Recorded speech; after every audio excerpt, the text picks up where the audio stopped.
Shalom Bapak Ibu semua, senang sekali berjumpa dengan Bapak Ibu dalam perenungan hari ini. Dan biarlah perenungan hari ini dapat menjadi berkat buat kita, sehingga iman Bapak Ibu dapat terus bertumbuh dan berbuah. Mari kita berdoa dulu sebelumnya. Bapa di surga, terima kasih untuk hari ini, karena kami percaya kasih setia Tuhan selalu baru setiap hari. Dan biarlah saat kami mendengarkan perenungan ini, Tuhan berikan pewahyuan kepada pribadi lepas pribadi, agar iman kami terus bertumbuh dan berbuah. Di dalam nama Tuhan Yesus Kristus, haleluya, amin. Hari ini saya memberikan tema untuk perenungannya adalah saat semuanya hilang. Terambil dari Ayub pasal yang pertama dan ayat yang ke-21 serta 22. Katanya, dengan telanjang aku keluar dari kandungan ibuku, dengan telanjang juga aku kembali ke dalamnya. Tuhan yang memberi, Tuhan yang mengambil.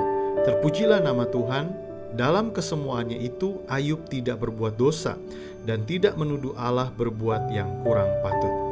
Kita dapat melihat dari ayat-ayat sebelumnya bagaimana Ayub seorang yang saleh, jujur, bahkan hidup takut akan Tuhan, tidak lepas dari kesusahan hidup di dunia ini.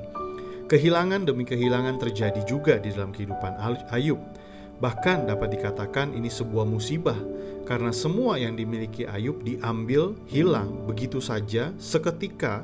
Bukan hanya harta benda, tetapi juga kehilangan nyawa dari anak-anaknya. Perhatikan baik-baik Bapak Ibu, saya percaya bahwa Tuhan kita adalah Allah yang baik. Banyak yang memakai cerita Ayub ini tentang kehilangan, kebangkrutan, kalau itu diizinkan oleh Allah atau berasal dari Allah. Bapak Ibu, kalau saya percayanya Tuhan selalu baik. Kedaulatan Tuhan itu selalu baik. Mungkin saja kehilangan dan kebangkrutan yang dialami oleh Ayub tidak sama dengan kehilangan dan kebangkrutan yang dialami oleh hidup kita saat ini. Karena bisa saja kebangkrutan, kehilangan usaha kita mungkin karena dosa atau karena kesalahan kita sendiri. Mungkin kita kurang teliti, kita malas, kita tertipu karena ketamakan kita, dan atau juga karena kecerobohan kita. Jadi kalau saya pribadi, ketika saya melihat ceritanya Ayub, saya tidak mau membandingkan dengan cerita saya atau cerita orang-orang yang ada di kehidupan ini. Karena saya percaya bahwa karakter Allah kita adalah Allah yang penuh kasih dan Allah yang baik. Jadi, apa yang dapat kita renungkan dari pelajaran Ayub ini? Bagaimana sikap kita jika apa yang kita miliki hilang dan diambil semuanya? Bagaimana jika bisnis kita diambil? Bagaimana jika orang yang kita kasihi meninggal? Bagaimana jika harta yang kita miliki hilang? Berduka cita atas semua yang hilang adalah wajar. Perasaan berduka cita nggak salah loh Bapak Ibu. Tetapi jika kita berduka cita terlalu lama, itu yang salah. Atau sampai akhirnya kita mengasihani diri kita sendiri, itu yang salah. Atau sampai kita tidak percaya kembali kepada Allah, itu yang salah. Artinya berduka cita boleh-boleh saja ketika semua yang kita miliki hilang. Tetapi kita harus melihat kembali kepada Allah, bahwa Allah tetap baik dan Allah tidak pergi atau tidak meninggalkan kita. Di awal sudah dikatakan bahwa Ayub ini adalah seorang yang saleh, jujur, dan takut akan Tuhan. Dan sampai akhir dari pasal pertama, kita dapat mendapatkan pernyataan bahwa Ayub tidak berbuat dosa dan tidak menuduh Allah berbuat yang kurang patut. Jadi Bapak Ibu, pelajaran yang kita bisa ambil hari ini, dapatkah kita bertahan seperti Ayub, mempertahankan iman kita dan tetap percaya kepada Tuhan bahwa Tuhan itu baik dan kedaulatannya atas hidup kita, ya dan amin, selalu baik. Karena kita dapat belajar bahwa iman tidak berasal dari luar atau kondisi perasaan yang kita alami.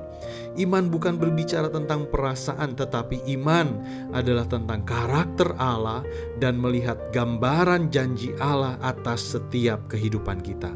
Jadi Bapak Ibu semua, kemalangan dan kehilangan bukanlah tolak ukur iman kita kepada Allah, tetapi karakter Allah lah dan gambaran rancangan Allah lah yang sempurna, itulah yang menjadi pusat di dalam setiap kehidupan kita.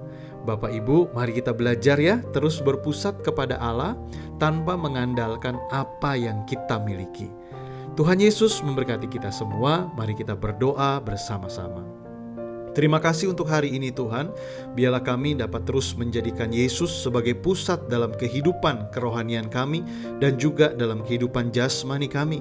Biarlah kami dapat terus menempatkan Kristus di dalam hati kami yang menjadi utama. Bukan kehidupan jasmani kami, barang-barang yang kami miliki, ataupun orang yang kami kasihi. Karena Tuhan, segala sesuatu yang bersifat jasmani dapat hilang. Tetapi ketika kami memiliki Engkau dan Engkau yang menjadi pusat dalam kehidupan kami, Engkau adalah kekal dari sekarang sampai selama-lamanya. Engkau yang memberkati setiap kehidupan kami. Tuhan, biarlah kami dapat menempatkan Engkau di atas segala-galanya, di dalam hati kami dan menjadi pusat dari segala-galanya. Terima kasih Bapa, kami menyerahkan hidup kami hanya ke dalam tangan Tuhan Yesus. Di dalam nama Tuhan Yesus Kristus, haleluya, amin. Immanuel, Tuhan menyertai Bapak Ibu semua.